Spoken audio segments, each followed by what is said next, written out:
हाँ तो मेरे क्लास 12th वाले स्टूडेंट्स, ये रहा क्लास 12 इंग्लिश की कॉपी और ये रहा क्लास 12 इंग्लिश का पेपर। और आज हम 12th इंग्लिश पूरे 100 नंबर के पेपर की कॉपी लिखना सीखेंगे। यानी कि जितने भी हमारे स्टूडेंट 2025 में क्लास 12 इंग्लिश का पेपर देंगे, यानी कि 12 मार्च को जो जो 12th इंग्लिश का पेपर देने वाले हैं, उनको आज हम बताएंगे कि आखिर आप क्लास 12 इंग्लिश की कॉपी कैसे लिखेंगे बोर्ड एग्जाम में, ताकि आपको 100 में 95 प्लस मार्क अचीव हो सके। ठीक है, क्योंकि स्टूडेंट आपने बहुत अच्छी तैयारी की हो, लेकिन अगर आपको कॉपी लिखने का तरीका ही नहीं पता होगा तो आप कैसे बेटर नंबर लेकर आएंगे। ठीक है, तो आज मैं 12th पूरे इंग्लिश की कॉपी लिखना सिखाऊंगा, यानी कि पूरे 100 नंबर की कॉपी आपको कैसे लिखनी है इंग्लिश की, वो मैं बताने वाला हूं। और अगर ऐसा लिखकर आओगे तो एग्जामिनर भी देगा भैया 98 99 अपान 100। ठीक है, तो आज के इस वीडियो को लास्ट तक जरूर देखना, पूरी कॉपी मैं आपको बताने वाला हूं। देखो, कुछ इस प्रकार से जब आप बोर्ड एग्जाम देने जाएंगे तो आपका जो कॉपी का इंटरफेस होगा कुछ इस प्रकार से होगा। ठीक है, अब देखो कॉपी को लिखेंगे कैसे, मैंने सारी चीजें यहाँ पे डिस्कस कर रखी हैं, आप लोग देख सकते हैं। पूरी कॉपी मैंने लिख रखी है और ऐसे ही अगर आप लोग भी लिख कर आओगे ना तो आपको पूरे नंबर मिलेंगे। देख लो भैया, जो जो है सारी चीजें मैंने आपको बता रखी है कि आपको कॉपी आखिर लिखना कैसे है। ठीक है, पूरी कॉपी मैंने यहाँ पे लिखा है, अभी हम पूरी कॉपी को ही डिस्कस करने वाले हैं। ठीक है, तो वीडियो को आप लोग लास्ट तक देखना, क्योंकि 12 मार्च को हमें इंग्लिश में भैया 100 में 95 प्लस लेकर आना है।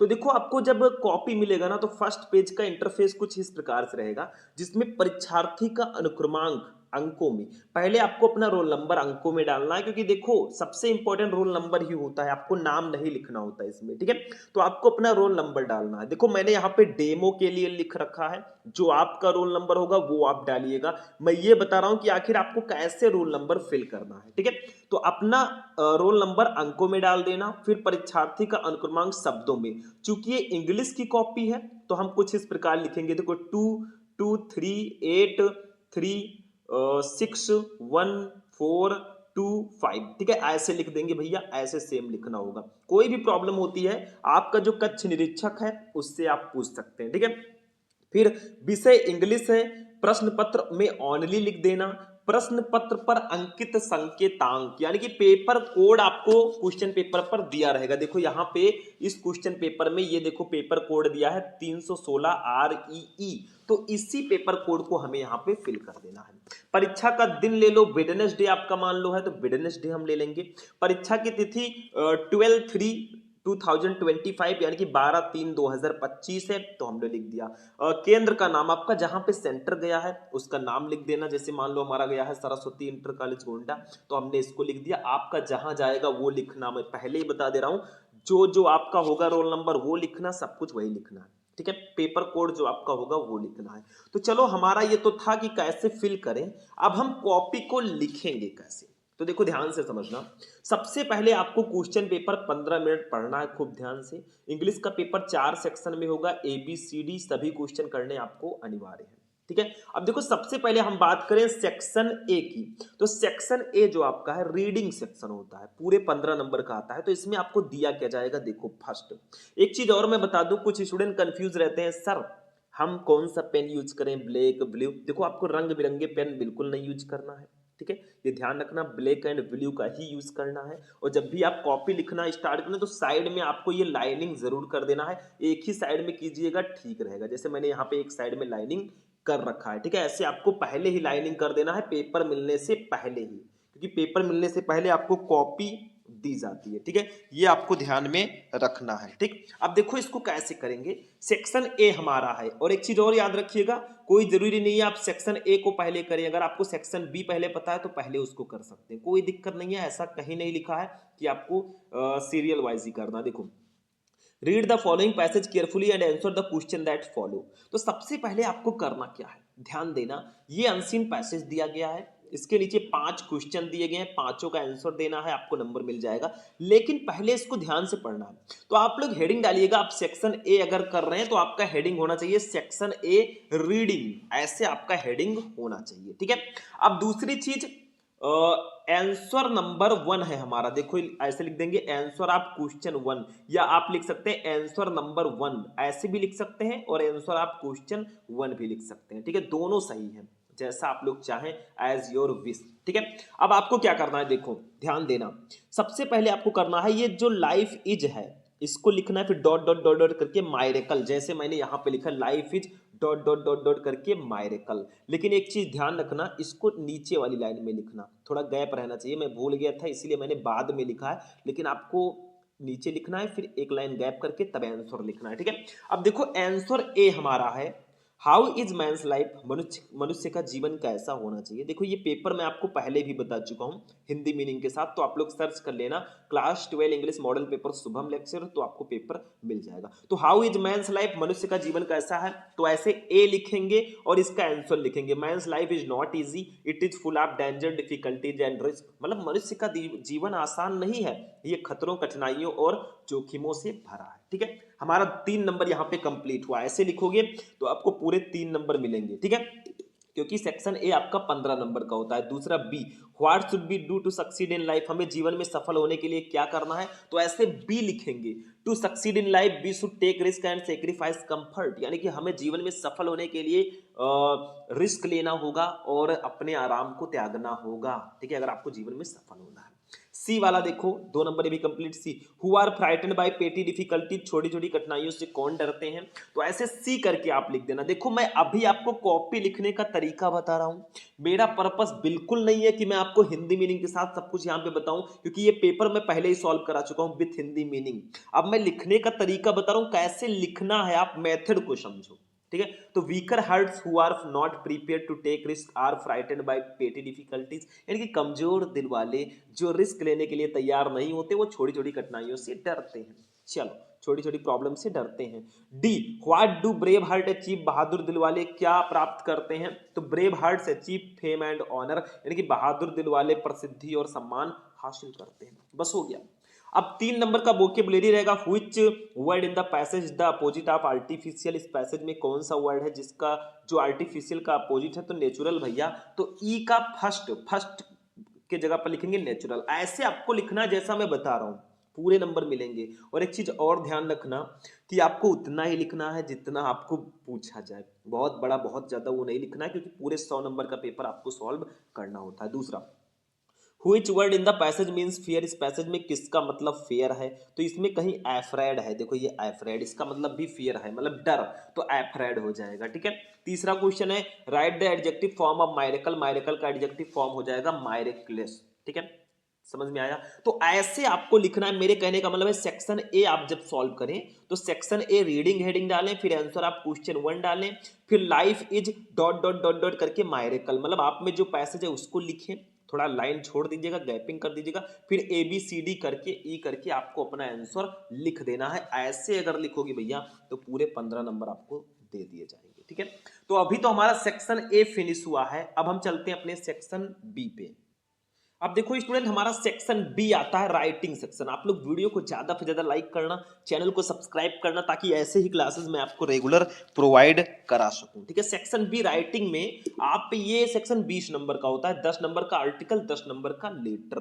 देखो दूसरा, right an article on any one of the following topics in about 100 to 150 word, मतलब आपको 3 टॉपिक दिए गए हैं, 3 टॉपिक में से किसी एक पर आपको आर्टिकल लिखना है 100 से 150 वर्ड में।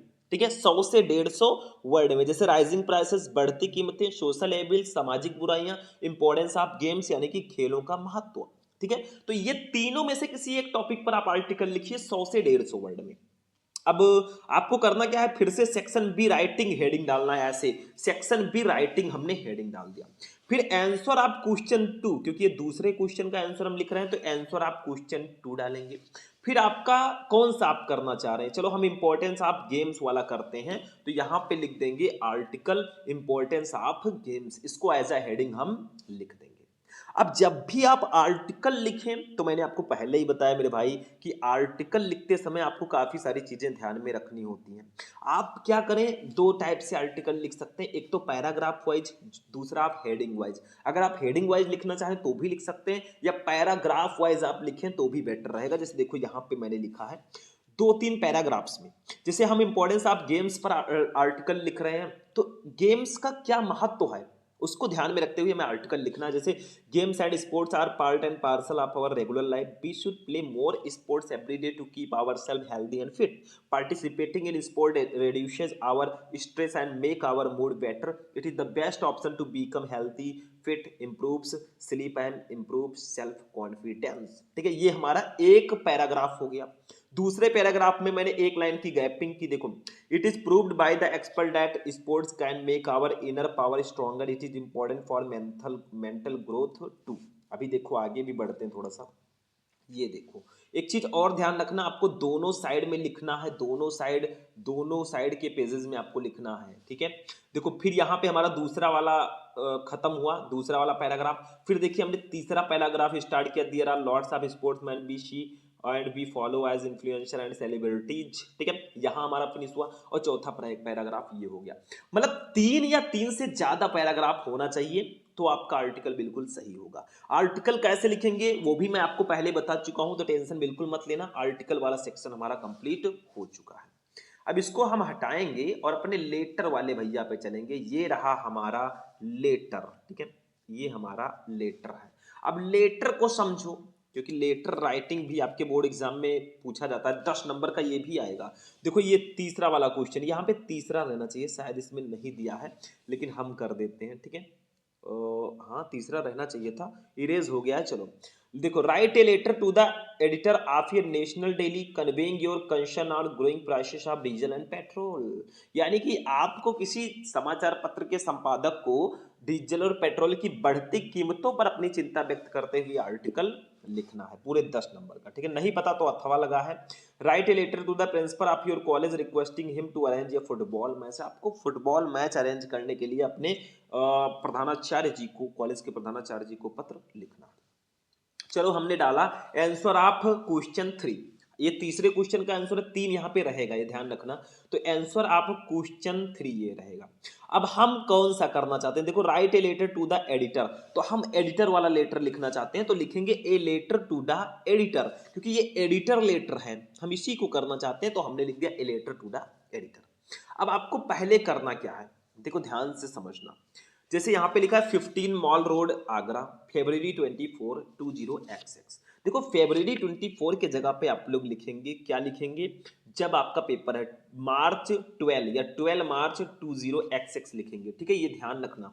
ठीक है, उल्टा सीधा आप नहीं लिखेंगे, आपको अपना डेट डाल देना है। फिर लिखेंगे टू द एडिटर, किसको आप पत्र लिख रहे हैं, तो to the editor the Indian Express New Delhi को हम पत्र लिख रहे हैं। फिर आपको सब्जेक्ट हेडिंग डाल के किस सब्जेक्ट पे आप पत्र लिख रहे हैं, आखिर आपका पर्पस क्या है, तो growing prices of diesel and petrol, मतलब डीजल और पेट्रोल की बढ़ती कीमतों को लेकर हम पत्र लिख रहे हैं। फिर सर लिखकर आपको अपनी प्रॉब्लम लिख देना, this letter to your esteemed daily is intended to express my concern over the issue of excessive increase in daily transport expenses due to abnormal hikes in petrol and diesel prices. So through this letter, I want to appeal to the government to immediately control the fuel prices to give some relief, some sign of relief to the citizen of the country. फिर your sincerely ABC करके आपको भैया पत्र खत्म। ऐसे पत्र आपको लिखना है, ये ध्यान रखना। कॉपी आपको थोड़ी लंबी चौड़ी मिलेगी, उसका टेंशन आप बिल्कुल मत लेना। ठीक है, तो ये हमारा हो गया पत्र लेखन। अब हम लोग चलते हैं सेक्शन सी पे, ग्रामर सेक्शन हमारा आ चुका है। यहाँ पे 4 रहेगा, इरेज कर दिया गया लेकिन 4 रहेगा। Section C grammar, total 25 number का ये आता है। हम इसको सॉल्व करते हैं, थोड़ा सा कैसे लिखेंगे इसको जाके देखो। Choose the correct option to answer the following question, यानी कि ऑप्शनल आपको 5 क्वेश्चन दिए गए हैं, 10 नंबर इसके लिए मिलता है। तो पहले सेक्शन सी ग्रामर हम लोग हेडिंग डालेंगे खूब प्यारा सा, फिर आंसर आप क्वेश्चन 4 लिखेंगे क्योंकि हम चौथे क्वेश्चन का आंसर लिख रहे हैं। फिर देखो यहाँ पे ABCD करके आपको ऑब्जेक्टिव क्वेश्चन दिया गया है, तो ए है government by one person is called, क्या कहलाएगा, तो अगर इसका चौथा ऑप्शन सही है ऑटोक्रेसी, तो हम लिखेंगे आंसर ए का 4th सही है। देखो आंसर ए का 4th सही है, जो सही है उसको भी लिख देंगे ऑटोक्रेसी, अराजकता। ठीक है, तो ऐसे आप लोग लिखिएगा, जैसे ऑब्जेक्टिव में आंसर ए का चौथा वाला ऑप्शन सही है तो ऑटोक्रेसी हमने लिख दिया, बी का आपका सही है 3rd वाला ए फूल्स पैराडाइज का मतलब to live in a statement of enjoyment based on false beliefs or hopes. तो हमने इसको लिख दिया, बी का थर्ड सही है, बस ऐसे लिखते चले जाओ। सी का the synonym of cruel is, cruel का सिनोनिम निर्दयी का मर्सीलेस हो गया, तो सी का फर्स्ट सही है। डी वाला देखो, Mohan is more talented than Ram, इसमें कहाँ गलती है, मोर नहीं रहना चाहिए, चौथा सही है, तो आंसर डी का चौथा सही है। ई वाला देखो, the antonym of optimistic is, optimistic का एंटोनिम पेसिमिस्टिक होगा, आशावादी का निराशावादी, तो ये थर्ड वाला ऑप्शन सही है। तो ऐसे आपको आंसर ए का चौथा, आंसर बी का तीसरा, आंसर सी का फर्स्ट, आंसर डी का फोर्थ, आंसर ई का थर्ड, ऐसे करके आपको लिख देना है। चलो हम आगे बढ़ते हैं, बढ़ते चलो, अभी तो ट्रेलर है, पिक्चर अभी बाकी है मेरे दोस्त, ठीक है, तो देखते जाओ क्या क्या अभी मैं बताता हूँ आपको, ठीक है। आंसर नंबर 5 पे हम लोग आ चुके हैं। देखो हमारा 5 नंबर क्वेश्चन यहाँ पे है, ये 5 यार, ये इरेज क्यों हो गया है मेरे समझ में नहीं आ रहा। चलो हम देखते हैं। 5 का ए है, change any one of the following to indirect speech, आपको किसी एक को इनडायरेक्ट में बदलना है, डायरेक्ट एंड इनडायरेक्ट स्पीच है। जैसे फर्स्ट है, माई mother said man is mortar, पहले आप आंसर नंबर 5 डालिए, आंसर आप क्वेश्चन 5, मतलब क्वेश्चन 5 का हमारा आंसर है। तो आंसर ए की हम बात करें तो दोनों में से कोई एक करना है। जैसे my mother said man is mortal, मेरी माता जी ने कहा मनुष्य नश्वर है। दूसरा, Dina said to me I am your friend, Dina ने मुझसे कहा मैं उसका मित्र हूं, ठीक है। तो आप मान लो हम फर्स्ट वाला करना चाहते हैं, तो हम आंसर ए का फर्स्ट करेंगे। देखो आंसर ए का first, my mother sad that man is mortar, indirect में बदला जा चुका है, यही तो होगा। देखो माई mother said man is mortal, मेरी माता जी ने कहा आदमी नश्वर है, मनुष्य नश्वर है, तो मैंने लिख दिया माई mother sad that man is mortar, ठीक है। तो डैट लगा के, क्योंकि मैन इज मोर्टल ये हमेशा सत्य रहने वाली बात है, ऐतिहासिक ट्रुथ है, तो इसके टेंस में हम कोई भी चेंजेस नहीं करने वाले हैं, तो man is mortal, man is mortal ही रहने वाला है, ठीक है। चलो इसको हम हटाते हैं, आगे आगे बढ़ते हैं। बी वाला देखो, ये सिंथेसिस है, combine any one of the following as directed, मतलब आपको कंबाइन करना। जैसे फर्स्ट है, owing to his illness he could not go to school, यानी कि अपनी बीमारी के कारण वो स्कूल नहीं जा सका। दूसरा है, दो he is poor he is happy, यद्यपि वो गरीब है वो खुश है, इसको कंपाउंड में बदलना है। तो आंसर बी का हम फर्स्ट वाला करते हैं, क्या है, owing to his illness he could not go to school, यानी कि अपनी बीमारी के कारण वो स्कूल नहीं जा सका। इसको कॉम्प्लेक्स सेंटेंस में बदलना है, तो हम कैसे बदलेंगे, आंसर बी का first, he could not go to college because he was ill, बस ऐसे लिख देना है मेरे भाई, मतलब वो स्कूल नहीं जा सका क्योंकि वो बीमार था, बस इनडायरेक्ट सिंथेसिस हमारा हो चुका है। सी वाला देखो ध्यान से थोड़ा सा, सी ये ट्रांसफॉर्मेशन है, change any one of the following as directed. First है, he could read the English book, इसको पैसिव वॉइस में बदलना है, मतलब वो इंग्लिश की किताब पढ़ सकता था। दूसरा, Mumbai is the best city in India, इसको कॉम्परेटिव डिग्री में बदलना है, मतलब मुंबई भारत का सबसे अच्छा शहर है, तो हम आंसर सी का दूसरा करते हैं, मतलब Mumbai is the best city in India, Mumbai Bharat का सबसे अच्छा शहर है, इसको कॉम्परेटिव डिग्री में बदलना है क्योंकि ये सुपरलेटिव डिग्री में है, तो हम लिखेंगे Mumbai is better than any other city in India, ठीक है, मतलब मुंबई भारत के किसी अन्य शहर की तुलना में ज्यादा अच्छा है, बस हो गया। ऐसे अब मैं ये कहना चाहता हूं, मेरा पर्पस ये है कि आप लोग लिखने का जो मेथड है उसको जाने कि आखिर कैसे हम जाकर बोर्ड एग्जाम में लिखेंगे। आंसर डी, डी वाला देखो, correct any one of the following sentence, 2 number का। जैसे फर्स्ट है, हिज हियर आर ब्लैक, और दूसरा है, मैथमेटिक्स ये टफ सब्जेक्ट, तो आंसर डी करेंगे, फर्स्ट वाला कर देंगे, हिज हियर इज ब्लैक, देखो आर के जगह पर इज कर देंगे, ये सही हो जाएगा, ठीक है। अब आंसर ई की हम लोग बात करते हैं। Use any one of the following pair of word in your own sentence to make the difference in their meaning clear, 2 number का रहेगा, मतलब आपको देखो 2 सेम दिखने वाले वर्ड दे दिए जाएंगे, इनका सेंटेंस में यूज करना है ताकि इनका मीनिंग क्लियर हो सके। जैसे अल्टर, अल्टर, ठीक है। दूसरा, बर्थ, बर्थ, ठीक है, तो हमने अल्टर वाला कर दिया है। देखो अल्टर, अल्टर का मतलब होता है परिवर्तन, you should not alter anything in whatever you have written, मतलब आपको कुछ भी परिवर्तन नहीं करना चाहिए जो आपने लिखा है। दूसरा, अल्टर होता है बेदी, many people sacrifice a goat at the altar of goddess Kali, यानी कि कई लोग देवी काली जी के बेदी पर बकरे की बलि देते हैं, बस हो गया मेरे भाई, ये भी हो गया हमारा। अब चलिए आगे बढ़ते हैं नेक्स्ट।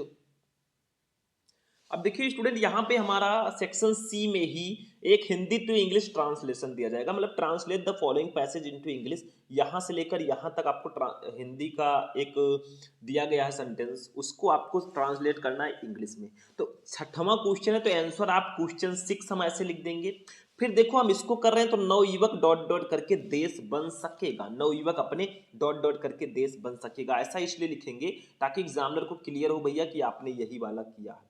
अब ट्रांसलेशन लिखेंगे और इसको ट्रांसलेट करेंगे, जो हिंदी का हमारा जो ये पैसेज है इसको इंग्लिश में ऐसे एज इट इज ट्रांसलेट कर देंगे। बस हो गया मेरे भाई, ये भी हमारा कंप्लीट हो चुका है। अब चलते हैं हम लोग अपने सेक्शन डी पे, ठीक है। देखो कॉपी है लंबी चौड़ी भाई, तो थोड़ा इधर उधर करना पड़ता है। सेक्शन डी की अगर हम लोग बात करें तो पूरे 40 नंबर का ये आता है, जिसमें 15 नंबर के प्रोज के क्वेश्चन, 10 नंबर पोएट्री के और 15 नंबर सप्लीमेंट्री के, यानी कि टोटल 40 नंबर, ठीक है। देखो सबसे पहले प्रोज की बात करें तो answer the following question in about 40 word each, मतलब आपको 40 शब्दों में लगभग आंसर देना। ये शॉर्ट आंसर टाइप क्वेश्चन है। देखो दो क्वेश्चन रहेंगे, 8 नंबर आपको मिलेगा। जैसे ए है what happened to the rat trap seller in the wood, यानी कि चूहेदानी बेचने वाले के साथ जंगल में क्या हुआ। और लगा है why did Gandhi ji chide the lawyer, यानी कि गांधी जी ने वकीलों को क्यों डांटा। तो दोनों में से एक करना है, तो पहले तो हम सेक्शन डी लिटरेचर हेडिंग डालेंगे, फिर आंसर आप क्वेश्चन 7 लिखेंगे। देखो सेक्शन डी लिटरेचर, आंसर आप क्वेश्चन 7। अब हम ए और बी में से कौन सा करना चाहते हैं, हम ए वाला कर रहे हैं तो लिखेंगे आंसर ए। हम कर रहे हैं ये वाला what happened to the rat trap seller in the woods, तो ये वाला हमने किया तो आंसर ए करके हमने इसका आंसर लिख दिया, ठीक है। अब आगे देखो मेरे स्टूडेंट, ये देखो बी वाला क्वेश्चन, ये हमारा 4 नंबर कंप्लीट। बी देखो why did the peddler consider the world as a rat trap, पता है तो करो, नहीं तो और लगाए what did the instructor do to train Douglas. तो हम बी वाला करना चाहते हैं तो बी का हम लिख देंगे। बी वाला हम ये करना चाहते हैं कि why did the peddler consider the world as a rat trap, यानी कि फेरी वाले को ये पूरी दुनिया चूहेदानी क्यों लगी, तो ये आपको करना है। चलो बी का हमने ये भी कर दिया। देखो 8 नंबर आपका कंप्लीट हो चुका है, ठीक है। कोई टेंशन, कोई शक, नो शक, ठीक है। अब हम लोग आगे बढ़ते हैं स्टूडेंट, आंसर आप क्वेश्चन नंबर 8 पे आएंगे। चलो थोड़ा आगे पीछे कर देते हैं हम। तो ये लॉन्ग क्वेश्चन है क्योंकि हमारे प्रोज से 2 सॉल्ट तो हो चुके हैं, अब एक लॉन्ग आएगा क्वेश्चन नंबर 8, ये लॉन्ग रहेगा। यहाँ पे क्वेश्चन नंबर 9 रहेगा, शायद इरेज हो गया, लेकिन चलो हम करते हैं। देखो answer any one of the following question in about 80 word, आपको 80 शब्दों में लगभग आंसर देना। ए देखो what was the scene inside the class when Franz reach the school, यानी कि जब फ्रेंड्स स्कूल पहुंचा तो अंदर का दृश्य कैसा था। B what condition compelled Saheb to wander in the streets of Delhi for rag picking, यानी कि वो कौन सी परिस्थितियां हैं जिसने साहब को दिल्ली की सड़कों पर कूड़ा बीनने के लिए मजबूर कर दिया। दोनों में से एक करना है, तो हम आंसर आप क्वेश्चन 8 डालेंगे और हम ए वाला कर रहे हैं भैया, ए वाला हमें पसंद है तो आंसर ए लिखेंगे। और फ्रेंड्स के बारे में जो भी है हम लिखेंगे कि when Franz reach the school the scene inside the class was unusually very quiet, usually when school began there was a great bustle which could be heard out in the street. He saw his classmates had already taken their places and his teacher MML was walking up and down with his terrible iron ruler under his arms, मतलब ऐसे आपको जाकर पूरा लिख देना है, ठीक है। समझ में आया, तरीका समझो, नजरिया समझो, ठीक है। चलो आगे बढ़ते हैं हम लोग। अब पोएट्री वाले सेक्शन पे आ चुके हैं मेरे भाई। 9 नंबर क्वेश्चन है, यहां से पोएट्री से 10 नंबर के क्वेश्चन आते हैं, मतलब 6 नंबर के स्टेंजा और 4 नंबर का सेंट्रल आइडिया। देखो read the following extract carefully and answer the question that follow, 6 number का। आपको ये वाला स्टेंजा ध्यान से पढ़ना है। A thing of beauty is a joy for ever, it's loveliness increases, it will never pass into nothingness but will keep a bore quiet for us and sleep full of sweet dreams and health and quite breathing. इसके नीचे 3 question है। ए है how does a think of beauty make a lasting impression, तो answer आप question 9 पहले आप लोग ऐसे डालो, आंसर आप क्वेश्चन 9। फिर इस स्टैंजा का a thing of beauty dot dot करके क्वाइट ब्रीदिंग लिख देंगे, a thing of beauty dot dot करके ब्रीदिंग। अब ए बी सी करके 3 क्वेश्चन आपको दिया गया है, तो क्या करेंगे हम, आंसर ए करके फर्स्ट क्वेश्चन का आंसर लिख देंगे, उसके बाद में आंसर बी करके हम सेकंड क्वेश्चन का आंसर लिख देंगे, फिर आंसर सी करके हम थर्ड क्वेश्चन का आंसर लिख देंगे। मतलब ए बी सी करके आपको तीनों क्वेश्चन का आंसर दे देना है, ठीक है। बाकी कुछ नहीं करना है, ए बी सी करके आपको तीनों क्वेश्चन का ही आंसर देना है। समझ में आ गया, तो ये आपका हो जाएगा स्टैंजा सॉल्व करने का तरीका, ठीक है। मैं इसको हटाता हूं भैया क्योंकि अभी हमें और भी सफर तय करना है। चलो अब आते हैं सेंट्रल आइडिया पे। 10 नंबर क्वेश्चन है, ये भी पोएट्री का ही रहेगा क्योंकि 6 नंबर का स्टैंजा, 4 नंबर का सेंट्रल आइडिया। और ये एक ऐसा टॉपिक है ना जो एकदम फिक्स होता है। देखो write the central idea of any one of the following poem, 4 number. जैसे keeping quiet, my mother at 66, और ये चैप्टर तो हट गया है, इसके जगह पर लिख देना ए थिंग ऑफ ब्यूटी। ठीक है, तो तीनों में से किसी एक पर आपको सेंट्रल आइडिया लिखना है, तो हम लिखेंगे आंसर ऑफ क्वेश्चन 10 और हम बी वाला लिखना चाहते हैं माय मदर एट 66, तो बी लिखेंगे माय मदर एट 66। अब सेंट्रल आइडिया हेडिंग डालेंगे और लिखेंगे दो again is a natural process at the fear of separation from your loved and near one is very painful. The poem talks about the feeling of loneliness that aged people experience and the feeling of guilt which their offspring experience for not being able to be with their parents in their old age. The poem also explores the feeling of melancholy and pain that a daughter experiences while leaving her mother all by herself at a ripe old age. ठीक है, ऐसे आपको लिख देना है मेरे भाई, number आपको पूरा का पूरा दिया जाएगा।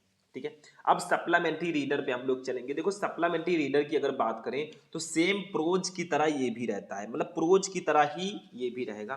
देखो ये दो शॉर्ट एक लॉन्ग, देखो ये 11 answer the following question in about 40 word 8 number. जैसे ए है how did Charlie enter the third level, Charlie third level में कैसे उसने प्रवेश किया, और लगा है why did the tiger king decide to marry, tiger king ने शादी करने का फैसला क्यों किया।